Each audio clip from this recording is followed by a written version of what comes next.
You said it's not good. It involves your Cincinnati Bengals. What is that breaking news? It does. Another player going on IR, ending his season. Logan Wilson having knee surgery. It's going to end his season for the Bengals. He's the Bengals' leading tackler before he was out with this injury. He was top 5 in tackles in the NFL.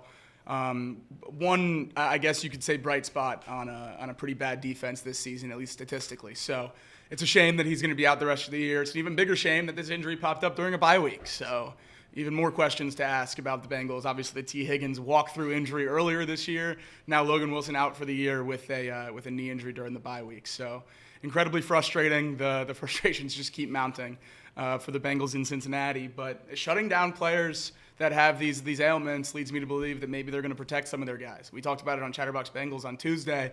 Orlando Brown looked visibly injured out there on Sunday against the Steelers. And I don't know if you can afford to parlay one lost season into 2 lost seasons. We've talked about it with Joe Burrow before, but that's a different conversation because he's completely healthy. I think we're going to see guys that even if they're a little bit banged up, they're going to start getting shut down for the Bengals just because that's the smart thing to do if you're going into next year. And if it results in a couple losses that could be wins, I think that could long-term help the team as well. So I think we're going to see this happen for a lot more players as the Bengals season progresses if injuries continue to mount.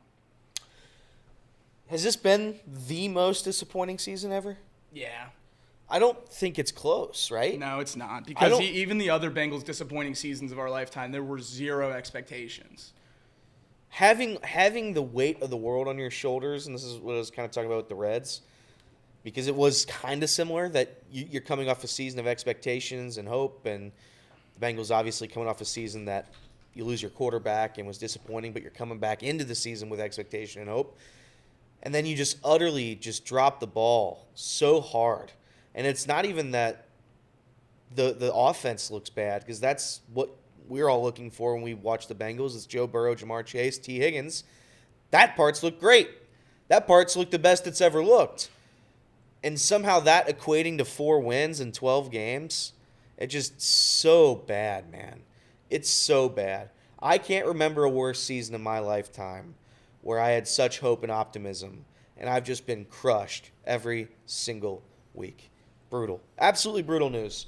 By the way, speaking of that, speaking of hope and optimism, Champions Grill tonight at 7 p.m. We will be there mourning the Cincinnati Bengals. So if you like to have good times and good laughs and maybe need a good cry, come to Champions Grill tonight, where we will discuss the Logan Wilson injury and the horrible season that the Bengals have put us all through. It'll be fun. It's always a good time. Listen, it's Work Road with an E, Champions Grill with an E, both with E's. Come to Champions Grill tonight. We will be mourning the Cincinnati Bengals together as a family. And a little inside baseball peek behind the curtain. Hope you guys can hear us, because Elliot and I are in charge of setting up the audio today. Good luck to us. Good luck to us. So, as I always do, I always bring the positivity to the Bengals conversation. That's right, you do. Here's the one positive about this. And by the way, I'm not making light of someone's injury. I think that's horrible. Yeah. And if it's severe enough that he had to be out for the season, that stinks. And if it's just severe enough to where you don't want to risk it and put him out for the rest of the season, fine. But I will say, when you said breaking news, bad news, season-ending injury, to me, the only thing that could be worse for the Bengals is if it was a Jamar Chase or someone on the offensive side. That's true. Only because, I don't think that changes anything for the Bengals. I know that sounds silly, but it doesn't. This team is it's horrific. Just a shame that it keeps piling on. Oh, yes. And like I said, I'm not making light of an injury to a human being by any means, but from a football standpoint, even with him out on that field, that defense has been so atrocious. I don't know if it changes anyone's outlook on what to expect on Monday Night Football against the Dallas Cowboys. Now, it's ironic because you don't really want this team to win games moving forward at this point. Obviously, I keep seeing that shared on social media, the clip of Joe Burrow saying they have one more loss in them, technically, to keep the playoffs alive or whatever. But the more you pursue that, the more you hurt your draft, your spot in the draft. So I get both sides of that argument there. However, with Kinner's argument, you could still continue to compete. With Kinner's draft philosophy, the Bengals could continue to compete to try to make the playoffs. And you know what? You compete hard to make the playoffs, and if you miss the playoffs, that's okay, because you are going to be rewarded for trying to play hard. And now you get this soft-ass language from Jake, like, I want to lose. I want guys just to sit out for the rest of the year. The most uncompetitive approach to sports. I still don't think my draft take is as bad as y'all make it out to be, because this is a prime example. And ironically enough, I wasn't planning on doing this, but we're here. Ironically enough, it involves your team. Again. This is a prime example of like allowing Joe Burrow to go be the ultimate competitor that he is, to continue to win games that actually won't hurt the team. You continue to win games, you fight to make the playoffs, you might actually make the playoffs. And if you don't, that's okay. If you're the first team out of the playoffs, you get a top draft pick. So, but that's not the point I was trying to make. The bottom line is the playoff hopes still mathematically alive. This isn't a playoff team. But I don't think it impacts this team at all for Monday Night Football. When it's I want everybody benched. I want to see a tanking, the likes of which we've never seen before. I'm going to go one step further. I want to also bench Jake Browning, because we know how important having a healthy backup quarterback is next year. Correct. So I want to bring someone else in. That dude would come in and win football games like last year. Like, it's time for Logan Woodside to show what he's got. It's time for Logan Woodside. I saw what Logan Woodside had in the preseason, and baby, we'd be picking one. We need Logan Woodside out there doing his thing and helping the Bengals lose every single possible game we have. Jamar Chase, sit. We don't need to play anymore. We have T. Higgins, sit. Don't need to play anymore. I want everybody out. There should be no starters in the game from this point forward. I want to make it a mockery. I almost want to get fined for how loudly we're going to tank. Once we're at this part of the season where not only is all hope lost, but there's legit not a reason to watch anymore. So bench everybody. Say we're on to next season. We'll move on. This is a lost year. This would be a year from hell. But bench them all. There's no point of risking anything here. I hijacked the Red segment so we can get back to it, but we do have a chat from Nate Seltzer. Champions Grill, Work Road, both E's. Elliot Rearing has an E in his name. That's right. That's 3 E's. You know what else has an E in it? Fire Zach Taylor. Give me Belichick. There's 2 E's in there. So Nate Seltzer cooked on the Super Chat. Thanks for all that, Nate. We appreciate you all. A lot of E's. Real quick, last thing on this. We'll get back to the Reds. But the thing, too, about this, like you talked about, an opportunity to learn something about the players behind some of these guys too. Like I don't know what you've learned outside of learning how bad this defense is. I don't know what you've learned about any new player. I don't think there's any positive take. Am I wrong? I'm not trying to make it too much about the Browns, but I'm bringing it from a perspective of me being a fan of a team that's in a similar situation where the season seems to have gone to hell. You're not meeting expectations you had coming in.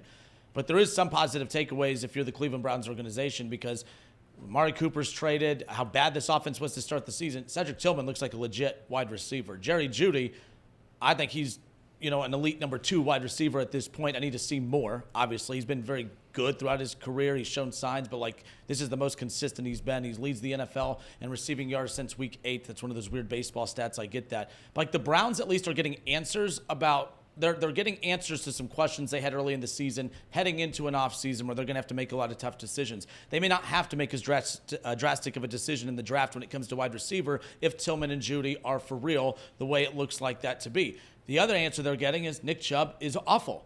And that's a good thing, because if Nick Chubb still looks really, really good, you have to balance do we got to do the right thing by him, and big-time fan favorite, which I'm against. I don't think you let fans make decisions for you like that. But now that makes it easy. You need a running back. The Browns are getting answers to a lot of questions that they had early in the season. I don't know what answers you guys are getting at this point. I don't know. Has anyone emerged that I'm missing? Has anyone emerged as someone that you're like, oh, thank goodness we have that guy moving forward?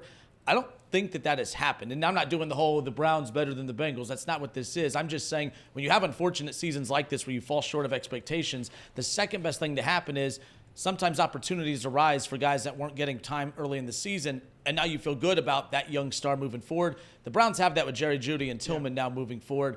They have, defensive question marks too, but the bottom line is I don't know what's the Jeudy-Tillman situation with the Bengals. Is there any young star that has emerged that makes you feel good about the future at this point? Every young star this year that has shown me growth and that I'm excited about for the future has gotten hurt. Eric All, I was very excited about him being the number 1 tight end from what I've seen earlier this year, tears his ACL. DJ Turner looked great when he slid into the starting corner role, breaks his collarbone, having the best game of his career. Dax Hill, rated as a top 5 corner in his draft class after finally moving from safety to corner this year. His first year playing corner, tears his ACL. The very, very small number of bright spots on the Bengals team this year have all gotten hurt, at least defensively. I mean, Joe Burrow, Jamar Chase, they've been great. T. Higgins has only played, 8 games at this point? This season's all injuries. It's so frustrating because there isn't much to latch onto going into next year, other than I hope they change a lot of personnel, and I hope Joe Burrow is still God in 2025. I wouldn't say there's any. I mean, Jermaine Burton was a failure. Eric All was good when he was out there. Got hurt. Mims is exciting. Mims is the answer. Mims is the answer. Mims is the answer. The rest of them, fine. Chris Jenkins is okay. Yeah, Chris Jenkins is a good one.